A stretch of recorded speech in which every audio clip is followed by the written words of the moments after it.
बहुत ही प्यारा क्वेश्चन है, बहुत अच्छा क्वेश्चन है। हमारा एम हमेशा होता है कि बिना कैलकुलेशन से, बिना बिना ज़्यादा कैलकुलेटर के यूज़ किए या बहुत ही कम कैलकुलेशन में आपको प्यारा सा क्वेश्चन करा दे। ठीक है, तो एक अच्छा सा प्यारा सा क्वेश्चन है, आइए करते हैं इस क्वेश्चन को। से 4 की पावर x प्लस 2 प्लस 4 की power x plus 5 equal to कितना दे रखा है आपके पास, 65 है। करते हैं इस क्वेश्चन को बेटा।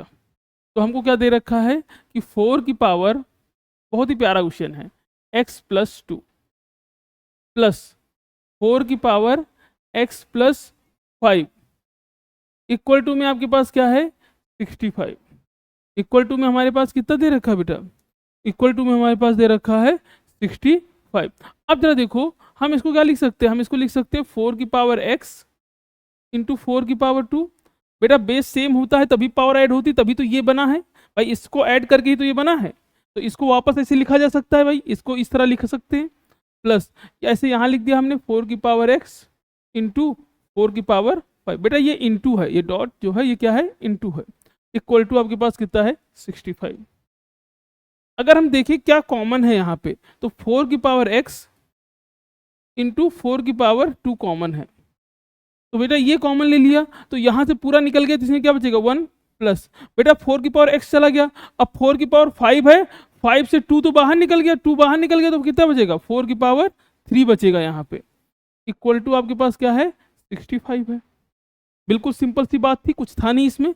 हम इसको क्या लिख सकते, 4 की पावर 2 क्या आपका क्या है, 16। तो बेटा ये 16 इंटू 4x इक्वल टू, ठीक है। अब जरा देखो ये आपका कितना आ गया, ये आ गया 1 प्लस 4 की पावर 3 कितना होगा, 64 इक्वल टू 65। बेटा हम क्या लिख सकते हैं, तो 16 इंटू 4 की पावर x, बेटा ये इंटू है मल्टीप्लाई, ठीक है। इसको लिख लिया आपने, 64 प्लस 1 कितना हो गया, 65 इक्वल टू में क्या है, 65। बेटा ये कैंसिल आउट हो जाएगा ऐसे डिनोमिनेटर में जाके, ठीक है। तो हम इसको क्या लिख सकते हैं, मैं इसको सही से लिखता हूँ। तो इसको क्या लिखा आपने, 16 इंटू 4 की पावर x इक्वल टू, ये 65 अगर नीचे जाके कैंसिल कर रहे हैं हम इसी को, एक स्टेप मैंने एक्स्ट्रा लिख दिया जिनको समझ में नहीं आया होगा। बेटा ये 65 ऐसे चला जाएगा। अब क्या हुआ, ये कैंसिल आउट, तो अब आपका क्या बचा, 4 की पावर x इक्वल टू 1, और ये बेटा डिनोमिनेटर में चला जाएगा तो 1/16, ये क्या बच जाएगा, 1/16 होगा। हम इसको क्या लिख सकते हैं, तो ये आपके पास 4 की पावर x है, और इसको क्या लिख सकते हैं, 1/4 की पावर 2। बेटा 16 को क्या लिख सकते हो, 4 की पावर 2। हम इसको क्या लिख लिए, 4 की पावर x, और इसको हम क्या लिखेंगे, 4 की पावर -2। सब बच्चे ध्यान दें यहीं पे कि जब भी डिनोमिनेटर में कोई चीज़ है ऊपर जाने पे क्या होगा, निगेटिव हो जाएगा। अगर कहीं पे, ये ऐसे याद रखिए कि अगर कहीं पे लिखा है 4 की पावर -2, तो इसको क्या लिख सकते हो, 1/4 की पावर 2, ठीक है। और अगर 1/4 की पावर 2 है तो इसको क्या लिखा जा सकता है, 4 की पावर -2।